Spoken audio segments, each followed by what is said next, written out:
At nang naroroon, umawit ang sangkatauhan, purihin ang Panginoon.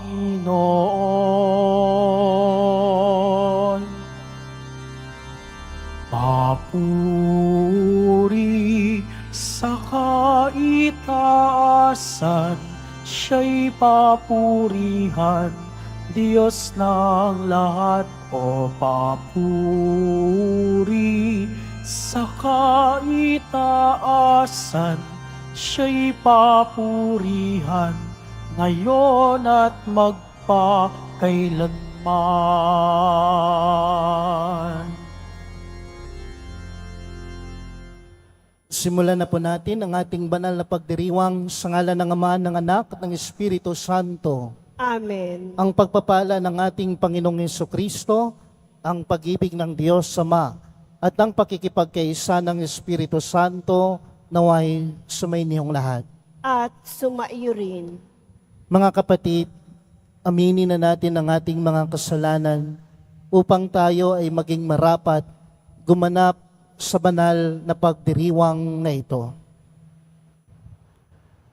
Inaamin ko sa makapangyarihang Diyos at sa inyo mga kapatid na lubha akong nagkasala sa isip, sa salita, sa gawa, at sa aking pagkukulang. Kaya isinasamo ko sa mahal na Birheng Maria, sa lahat ng mga anghel at mga banal, at sa inyo mga kapatid, na ako'y ipanalangin sa Panginoong ating Diyos. Kaawaan tayo ng makapangyarihang Diyos, patawarin tayo sa ating mga kasalanan, at patubayan tayo sa buhay na walang hanggan. Amen. Panginoon, kaawaan mo kami. Panginoon, kaawaan mo kami. Kristo, kaawaan mo kami. Kristo, kaawaan mo kami. Panginoon, kaawaan mo kami. Panginoon, kaawaan mo kami. Manalangin tayo. Ama naming makapangyarihan, hinirang mo si San Ignacio de Loyola para ilaganap sa tanan ang lalong ikadarakila sa iyong ngalan. Sa tulong niya at sa pagtupad sa kanya, sa pakikihimok dito sa lupang ibabaw, kami nawa ay pagindapating maputungan kasama niya sa kalangitan sa pamamagitan ng Jesucristo kasama ng Espiritu Santo magpasawalang hanggan. Amen. Magsiupo muna po ang lahat. Pagbasa mula sa aklat ni Propeta Jeremias. Napakahirap ng katayuan ko. Bakit pa ba ako isinilang sa sangmaliwanag? Lagi akong may kaaway at katalo sa lupain. Hindi ako nagpautang at hindi rin naman ako nangutang. Gayunman, nilalait ako ng lahat. Nagsalita ka sa akin at pinakinggan kitang mabuti. Ang mga salita mo'y aking kagalakan. Ako'y sa iyo, Panginoon, Diyos na makapangyarihan sa lahat.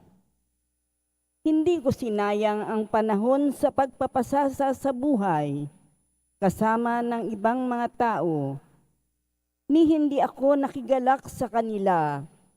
Manapa, nanatili akong nag-iisa, sapagkat may ipinagagawa ka sa akin.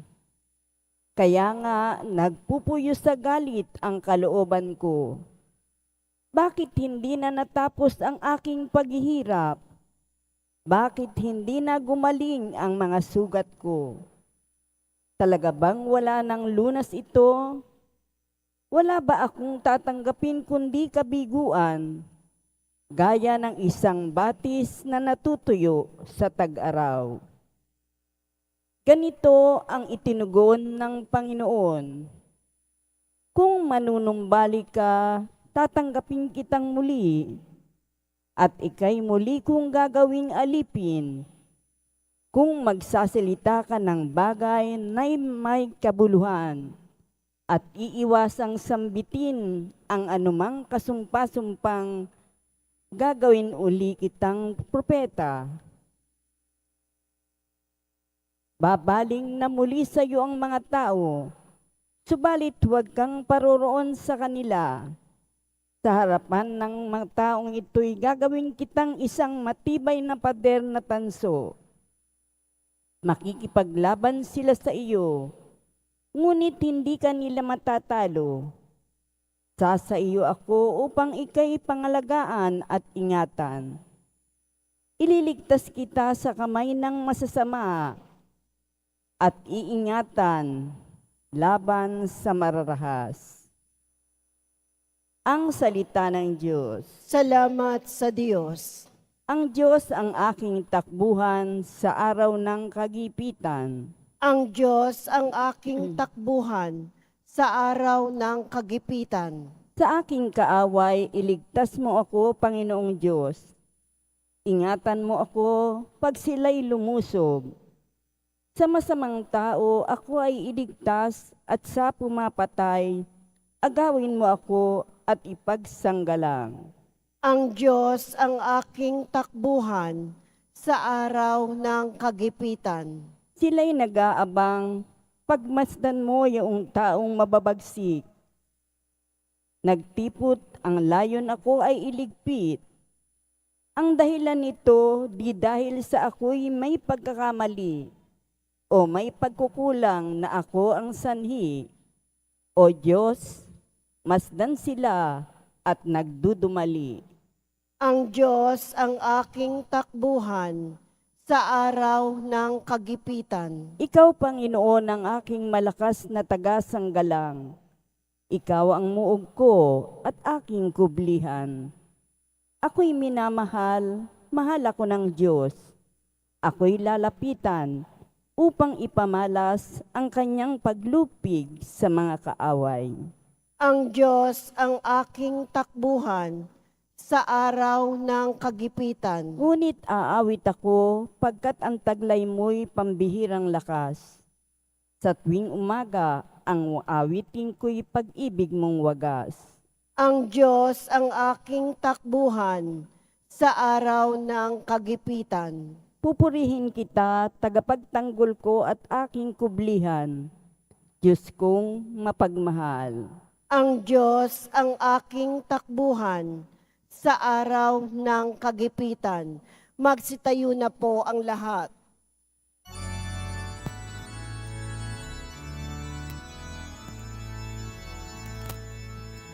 Alleluia,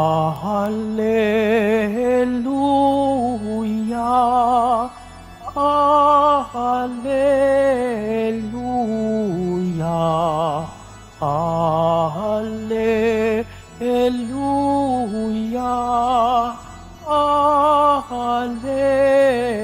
Alleluia.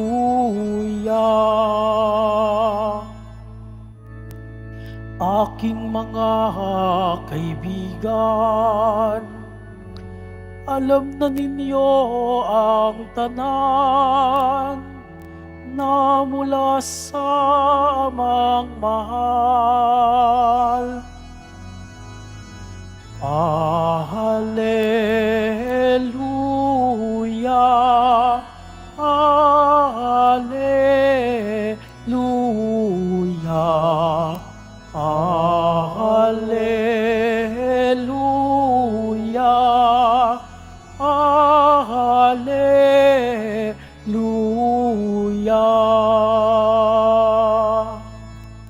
Sumainyo ang Panginoon. At sumaiyo rin. Ang mabuting balita ng Panginoon ayon kay San Mateo.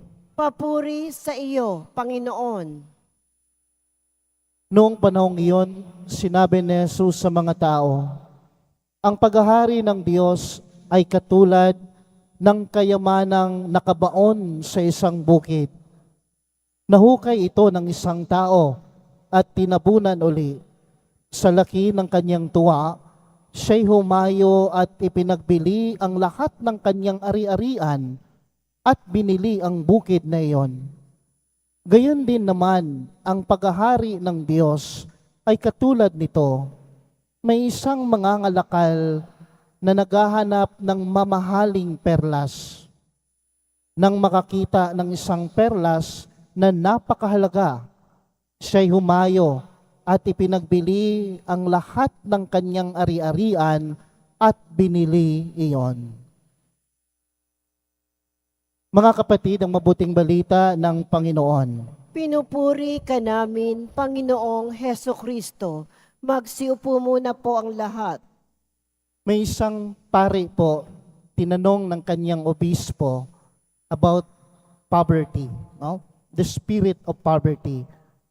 Sabi ng kanyang obispo, Father, what is the spirit of poverty? Sumagot naman ng isang paring ito, nang sabi niya, the spirit of poverty is all about detachment from the value of the world and attachment to God. Diba? Napakagandang sagot na pinagninilayan ko din sa sarili ko habang binabasa ko ang gospel, ang ebanghelyo natin ngayon. Poverty is all about detachment from what is valuable of this world and attachment to God. Diba? Tama naman. Tinatanong natin ang sarili natin, ano yung iniisip natin na kayamanan natin? At isasagot natin kung ano yung mahalaga sa atin. Diba? Kung ano yung pinahahalagahan natin, kung ano yung mahalagahan natin, yan yung minsan na itinuring natin na kayamanan natin. Siguro mag-iisip ka, ano ang kayamanan ko ngayon? Marahil ang trabaho mo, isang kayamanan yan. Pamilya mo, itinuring mong kayamanan. Career mo, pangarap mo, mithiin mo sa buhay, o ano pa. Yan yung mga kayamanan natin sa mundong ito. Pera, kayamanan natin yan. Yung manaimpok mong pera sa bangko, itinuring na kayamanan natin yan. Kasi ulitin ko, kung ano ang pinahahalagahan natin, yan yung itinuturing nating kayamanan. Katalinuhan natin, siguro yung asset natin, yung kagwapuhan natin, at yung kagandahan natin, yung magandang ugali natin, kinukonsider natin yan na kayamanan natin yan. At dapat lang napasalamatan natin yan sa Diyos. Biyaya yan ng Diyos sa atin. Grasya ng Diyos sa atin. Huwag natin yang kalimutan na tayo ay magpasalamat sa Diyos. Pero nga, detachment kung ano yung kung ano yung pinapahalagahan natin. Ibig sabihin nito, alam natin na hindi yan importante sa buhay natin. Di ba? Kasi yung mga kayamanan na yan, maglalaho yan. Hindi natin yan madadala kapag tayo ay mamatay na. Hindi natin yan mabibitbit kung tayo ay haharap na sa kamatayan natin. Ang tanging mabibitbit natin, yung tunay na kayamanan na dapat natin na mag-impok tayo dito sa mundo. At yan yung attachment to God. Amen? Di ba? Importante yung mga kayamanan na pinapahalagahan natin ngayon, pero mas importante na mahanap natin ng Diyos at yan yung pakikitungo at relasyon natin sa Diyos. At yan yung madadala natin kahit sa kabilang buhay. Detachment from what is valuable in this world. Pasalamatan dahil meron tayo niyang mga kayamanan na yan. Pero sana matanto natin na hindi ito importante. Ang importante, attachment to God. No? Ang ating pakikitungo at pakikirelasyon sa Diyos. Pero mga kapatid, kung nahanap natin ang Diyos sa buhay natin at nasabi nating mahalaga ang pakikipagrelasyon sa Diyos sa buhay natin, hindi lang sapat na mahanap natin ang Diyos. Ulitin ko, hindi lang sapat na mahanap natin ang Diyos, kundi kailangan natin itong pagbungahin. Kailangan natin itong pangalagaan. Ang pakikipagrelasyon natin sa Diyos, pananampalataya, pananalig natin sa Diyos, Yan yung mga kayamanan na nahanap natin, na nasabi natin na mas importante ito. Pero kailangan natin itong palaguin. Kailangan natin itong paglinangin. Kailangan natin itong pangalagaan. Hindi sapat na sabihin mo lang sa sarili mo, Father, may pananalig at may pananampalataya ako sa Diyos. Ang tanong, inaalagaan mo ba ang pananampalataya mo? Inaalagaan mo ba ang pananalig mo? Iniingatan mo ba ang pananalig at pananampalataya at pakikipagrelasyon mo sa Diyos? Di ba? Para lang yung isang halaman. Parang lang yung isang pera na minsan ang isang halaman, ang isang pera, inaalagaan natin. Para lang yung isang pamilya, iniingatan natin, inaalagaan natin dahil alam mo na kayamanan ito sa buhay mo. Pero kapag nahanap mo ng Diyos sa buhay mo, hindi sapat na sabihin mo may pananalig, may pananampalataya, at may pakikirelasyon ka sa Diyos. Kundi, kailangan mo din itong alagaan. Kailangan mo din itong ingatan. At maraming paraan kung paano natin iingatan ang ating pananalig at pananampalataya sa Diyos. Alam natin yan. Huwag tayong lumayo sa biyaya at pagpapala ng Diyos. Magsimba kung kinakailangan, pumunta sa magkumpisal kung kinakailangan. No? We have to expose ourselves to the graces ng Diyos, di ba? And that is the attachment to God. Huwag sana nating walain sa buhay natin yan. Kasi yan ang importanteng kayamanan natin dito sa mundo.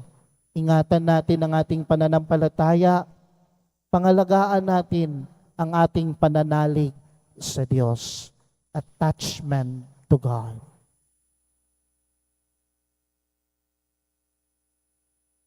Magsitayo pang lahat. Minamahal kong mga kapatid, pakinggan natin ang paanyaya ng Diyos na humingi tayo sa Kanya ng mga bagay na tunay na mahalaga. Sa bawat panalangin ng ating itutugon, Panginoon, Ikaw ang aming Diyos at ang lahat sa amin. Panginoon, Ikaw ang aming Diyos at ang lahat sa amin.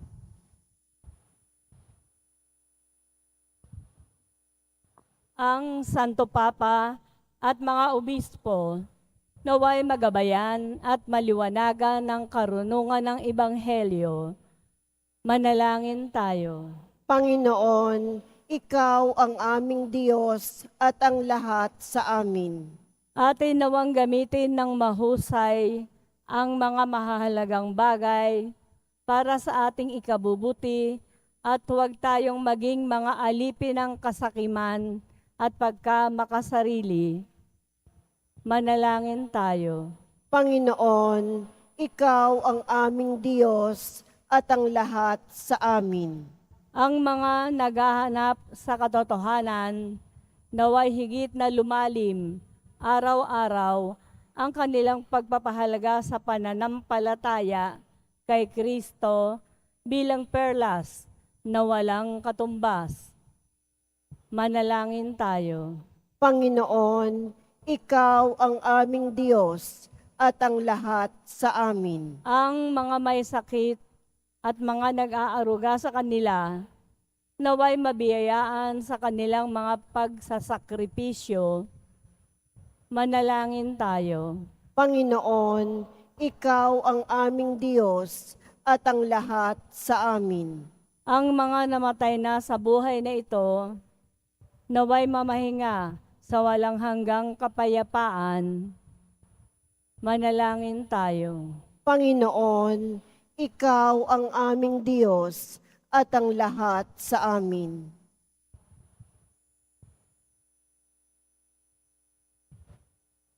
Diyos Ama sa langit, bukal ng lahat ng kabutihan sa buhay, tulungan mo kaming gamitin ng wasto ang iyong mga biyaya at magbunyi kami sa kayamanan ng iyong pagmamahal. Hinihiling namin ito sa pamamagitan ni Kristong aming Panginoon. Amen. Magsiupo muna po ang lahat.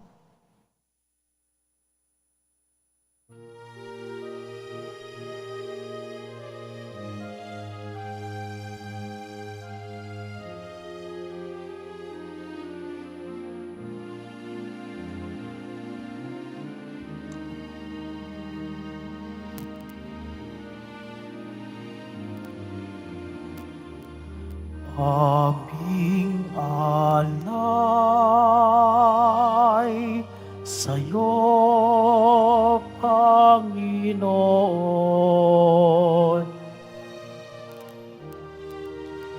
Ang tinapay at alak na iyong kaloob upang gunitain ang iyong buhay na inialay nang tayo'y magdiwang bilang isang sambayanan.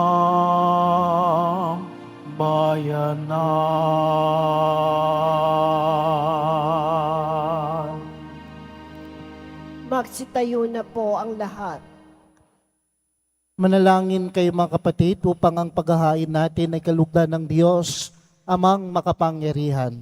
Tanggapin nawa ng Panginoon itong paghahain sa iyong mga kamay, sa kapurihan niya at karangalan, sa ating kapakinabangan, at sa buong sambayanan niyang banal. Ama naming lumikha, maging kalugod-lugod nawa ang mga alay ng aming inihain.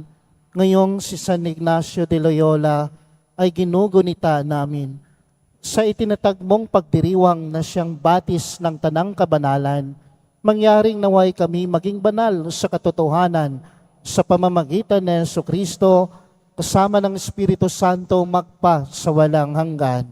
Amen. Sumainyo ang Panginoon. At sumaiyo rin. Itaas sa Diyos sa inyong puso at diwa. Itinaas na namin sa Panginoon. Pasalamatan natin ng Panginoong ating Diyos. Marapat na siya ay pasalamatan. Ama naming makapangyarihan, tunay ngang marapat na ikaw ay aming pasalamatan sa pamamagitan ni Jesucristo na aming Panginoon. Ngayong si San Ignacio de Loyola ay pinararangalan sa pamumuhay niyang totoong uliran at pagiging maasahan sa panunungkulan, kaya't si Jesucristo na maasahan sa katapatan ay inihayag sa pangangasiwa sa sambayanan.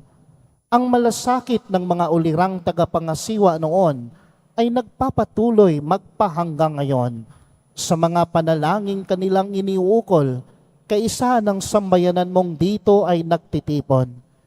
Kaya kaisa ng mga anghel na nagsisiawit ng papuri sa iyo, nang walang humpay sa kalangitan, kami ay nagbubunyi sa iyong kadakilaan. Santo, Santo, Santo, Panginoong Diyos ng mga hukbo, napupuno ang langit at lupa ng kadakilaan mo. O sana sa kaitaasan, pinagpala ang naparirito sa ngalan ng Panginoon. O sana sa kaitaasan, magsiluhod po ang lahat. Ama naming banal, ikaw ang bukal ng tanang kabanalan, kaya't sa pamamagitan ng iyong Espiritu, gawin mong banal ang kaloob na ito upang para sa amin maging katawan at dugo ng aming Panginoong Hesukristo. Bago niya pinagtiis ang kusang loob na maging handog, hinawakan niya ang tinapay, pinasalamatan kanya, pinaghati-hati niya iyon, iniabot sa kaniyang mga alagad at sinabi, "Tanggapin ninyong lahat ito at kanin. Ito ang aking katawan na ihahandog para sa inyo."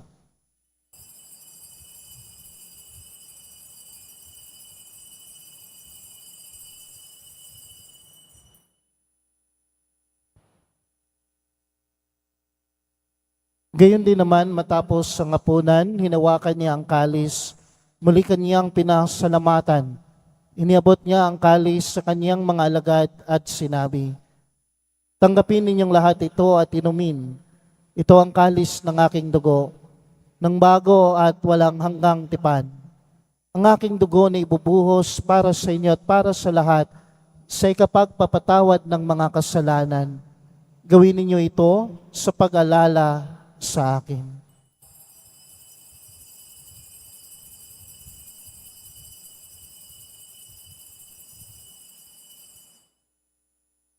Magsitayo na po ang lahat. Ipagbunin natin ang misteryo ng pananampalataya. Si Kristo'y namatay, si Kristo'y nabuhay, si Kristo'y babalik sa wakas ng panahon. Ama, ginagawa namin ngayon ang pag-alala sa pagkamatay at muling pagkabuhay ng iyong anak. Kaya't iniaalay namin sa iyo ang tinapay na nagbibigay buhay at ang kalis na nagkakaloob ng kaligtasan. Kami ay nagpapasalamat dahil kami ay iyong minarapat na tumayo sa harap mo para maglingkod sa iyo. Isinasamo namin kaming magsasalo-salo sa katawan at dugo ni Kristo ay mabuklod sa pagkakaisa sa pamamagitan ng Espiritu Santo. Amalingapin mo ang iyong simbahang laganap sa buong daigdig.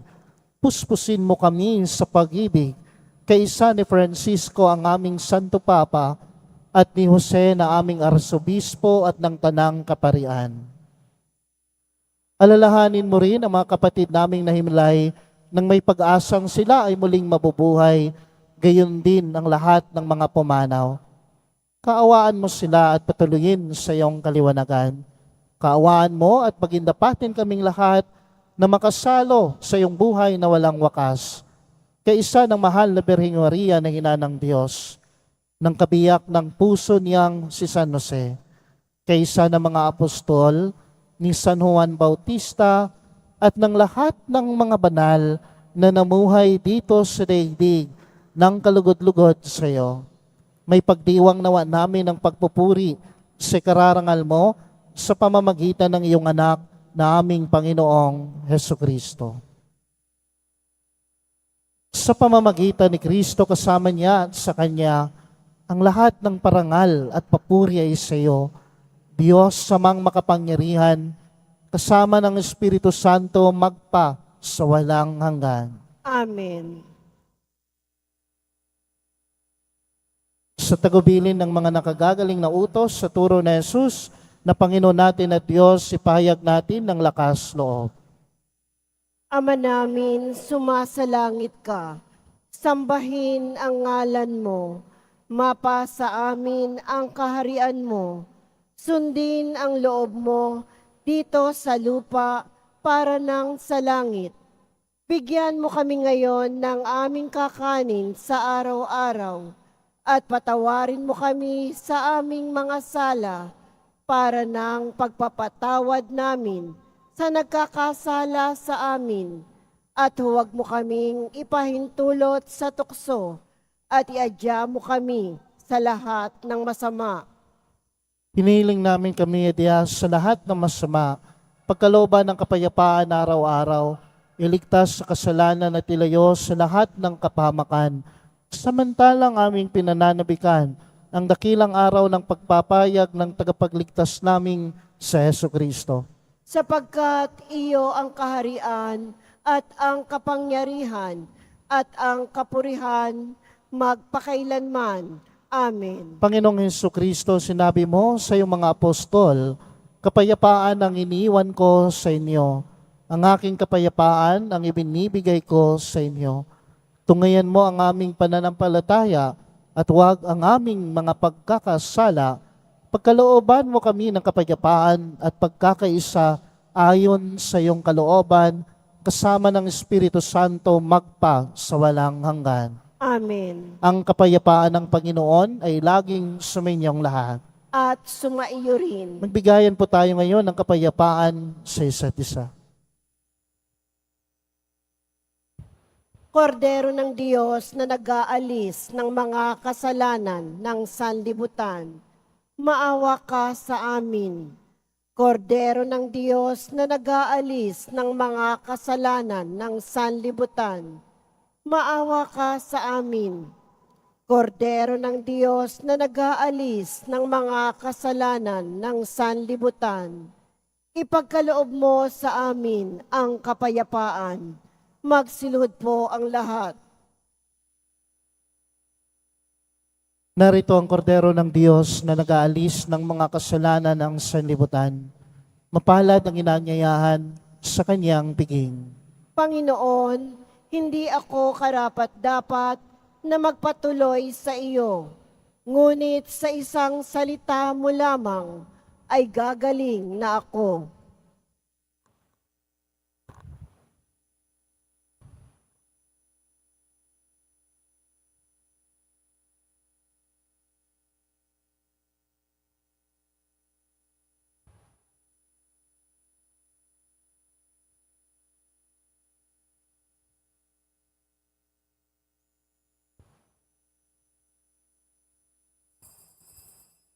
Para sa lahat ng tatanggap ng banal na komunyon, sasagot po tayo ng amin pagkasabi ng pari o ng lay minister ng katawan ni Kristo at isubo agad sa bibig bago umalis sa harapan ng pari o lay minister.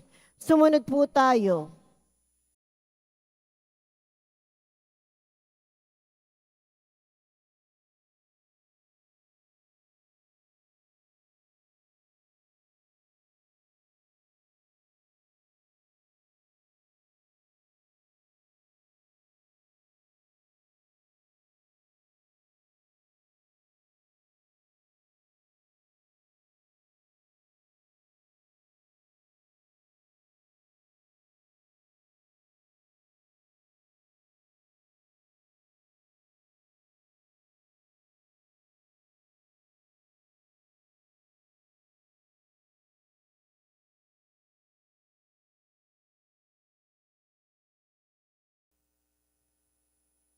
Manalangin tayo.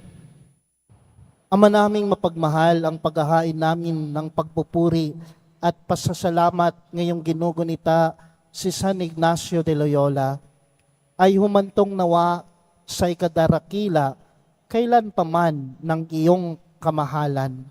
Sa pamamagitan ni Jesucristo, kasama ng Espiritu Santo magpa sa walang hanggan. Amen. Sumainyo ang Panginoon. At sumaiyo rin. Pagbabasbas.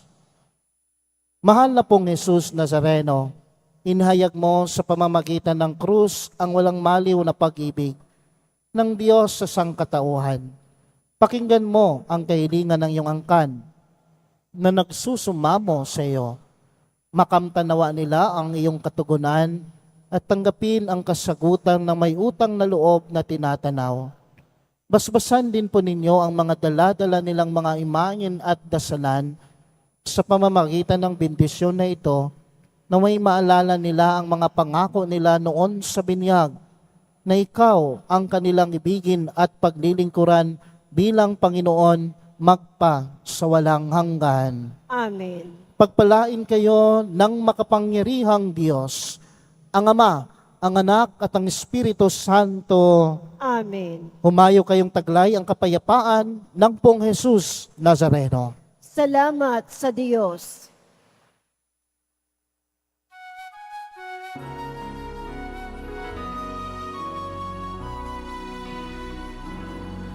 Nuestro Padre Jesus Nazareno, sinasamba ka namin. Pinipintuho ka namin. Aral mo ang aming buhay at kaligtasan. Nuestro Padre Jesus Nazareno, iligtas mo kami sa kasalanan. Ang krus mong kinamatayan ay sagisag ng aming kaligtasan. Nuestro Padre Jesus Nazareno, dinarangal ka namin. Nuestro Padre Jesus Nazareno, niluwalhati ka namin. Nuestro Padre Jesus Nazareno, dinarangal ka namin. Nuestro Padre Jesus Nazareno, niluluwalhati ka namin.